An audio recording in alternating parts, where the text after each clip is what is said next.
Hello, friends, and welcome back to r/IDontWorkHereLady.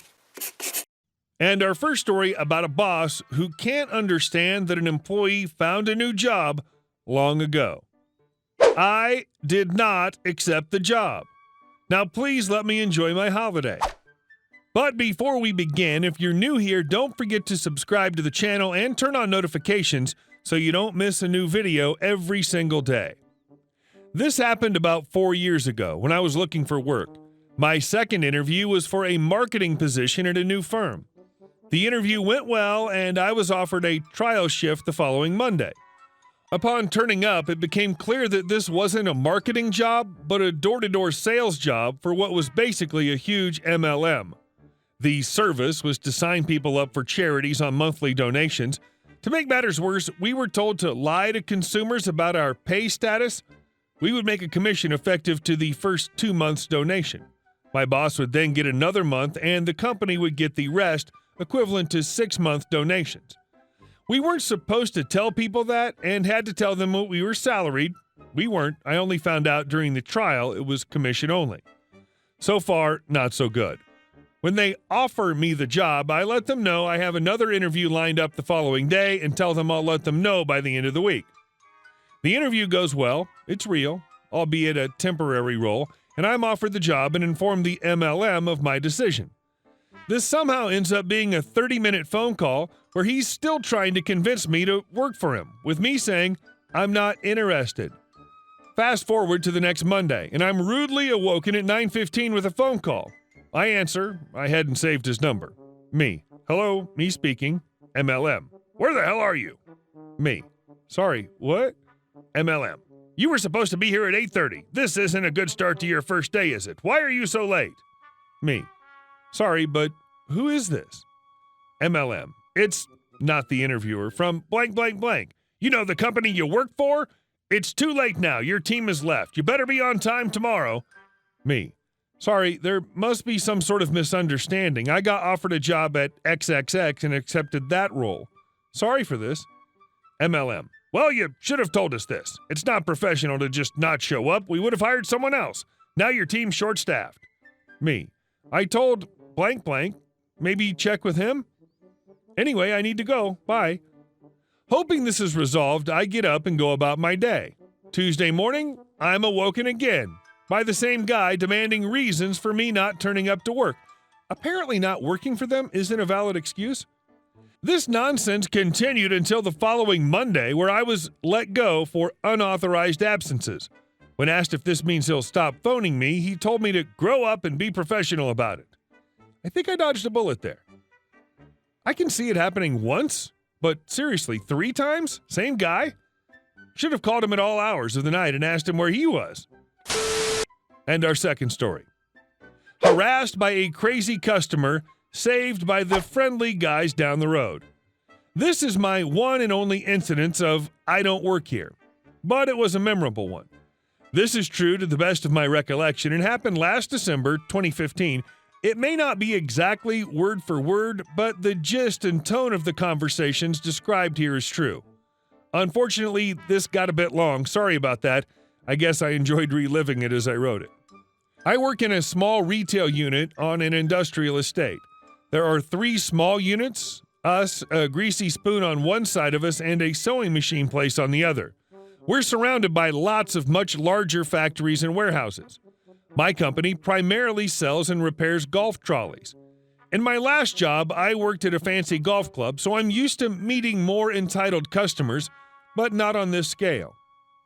The sewing machine shop also does repairs and doesn't keep regular hours. The only surefire way to see someone is to make an appointment, and their website makes this very clear. The factories around us all keep mostly nighttime or morning hours, and the cafe opens at 4 a.m. and closes at midday to get the early breakfast trade. So it's usually completely dead by around 3 o'clock. I'm at work on my own one quiet December afternoon when all of a sudden I hear a very loud banging sound coming from the sewing machine shop next door, which is closed. It sounds like someone is repeatedly hammering on the glazing with the flat of their hand. Then our door swings open hard enough to bang into the shelves behind it, and I nearly jump out of my skin and drop the repair I'm working on. In strides your typical pain-in-the-butt golf club type, about 45, posh accent, tweed jacket, etc. My heart sank, because I thought I was going to get an earful about something we'd done incorrectly. I was wrong. Sewing machine man. What's going on? Me. Can I help you? Sewing machine man. Why is the door locked? Me. I'm not sure what you mean. Could you close the door, please? Note, our unit is unheated and tin roofed, so it gets freezing very fast. Sewing machine man. Are you serious? Close the door? I drive all the way out here and that's the attitude you take? This is typical. Me. Did you want us to take a look at your trolley? Sewing machine man. Very loudly, like I might be brain damaged. You need to unlock the door. Me. What?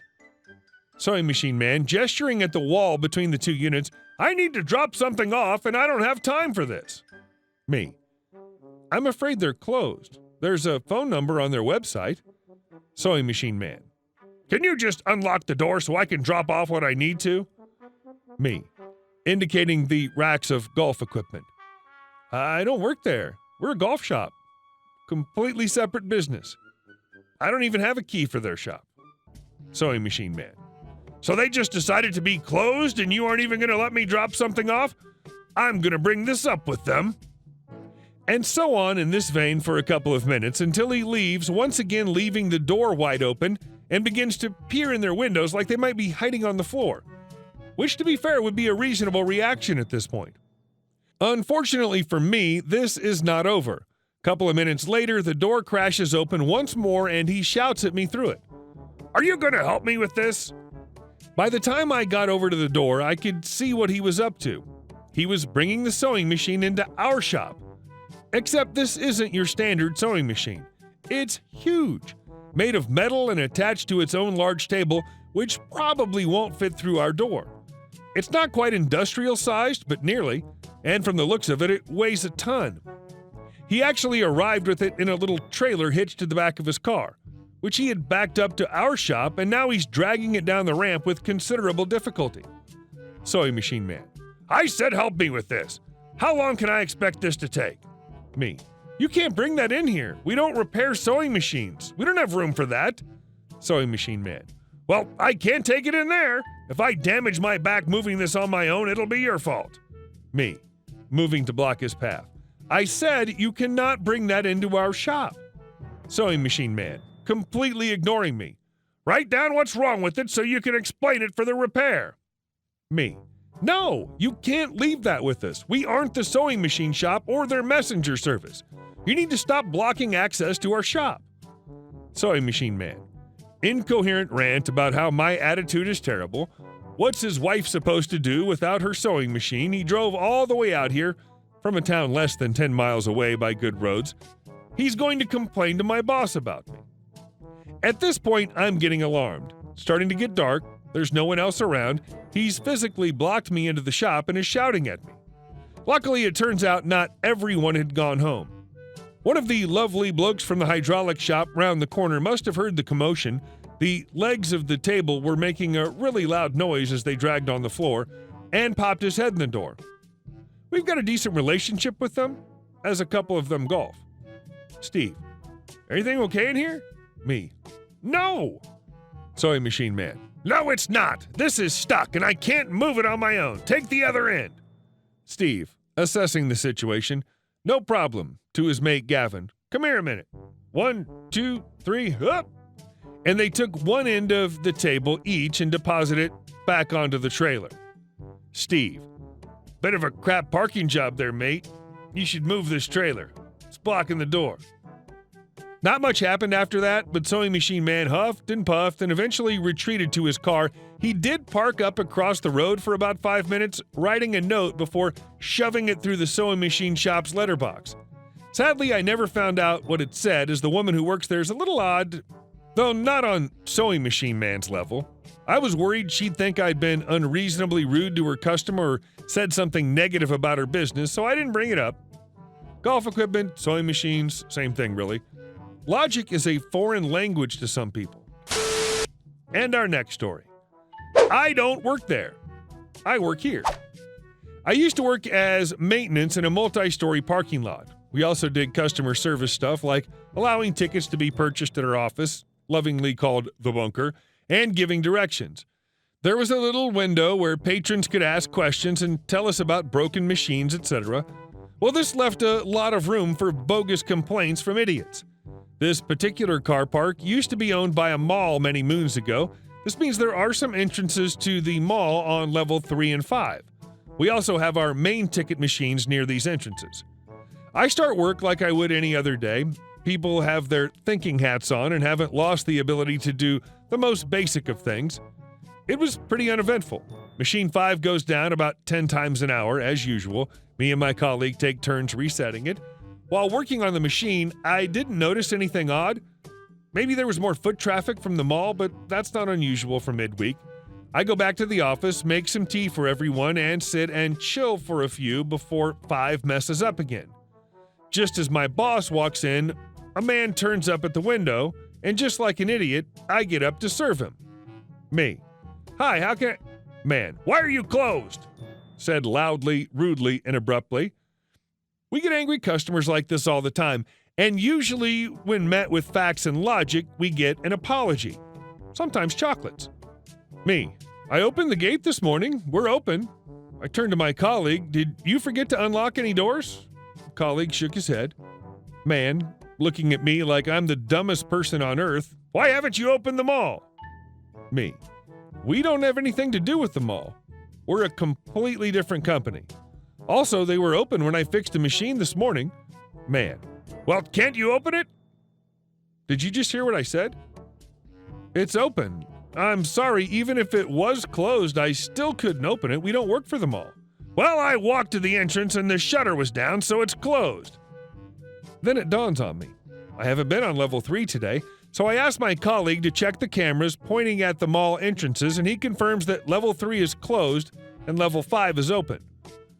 Me. The mall isn't closed, just the entrance on level 3. You can still use the one on level 5. Man. Well, why is it closed? Me. I don't know. I don't work for the mall. All I can advise is to use the level 5 entrance. Other than that, I'm unable to help. Man. You effing idiot! Then he walked off. My Army vet boss quickly brushed past me and exited the office. He hates it when entitled people are rude to his staff. AVB. Hey! I can't use words to express how loud he was. How dare you talk to my staff like that? This resulted in an argument that ended with the man backing down quickly and using the level 5 entrance. We had a few other customers politely complain, but they actually listened to our directions. The mall called us 4 hours later to tell us that a key snapped in the lock and the shutter got stuck. Obligatory apologies for bad grammar and stuff. Hey guys, thank you all for watching the video to the end, and I'll see you in the next one.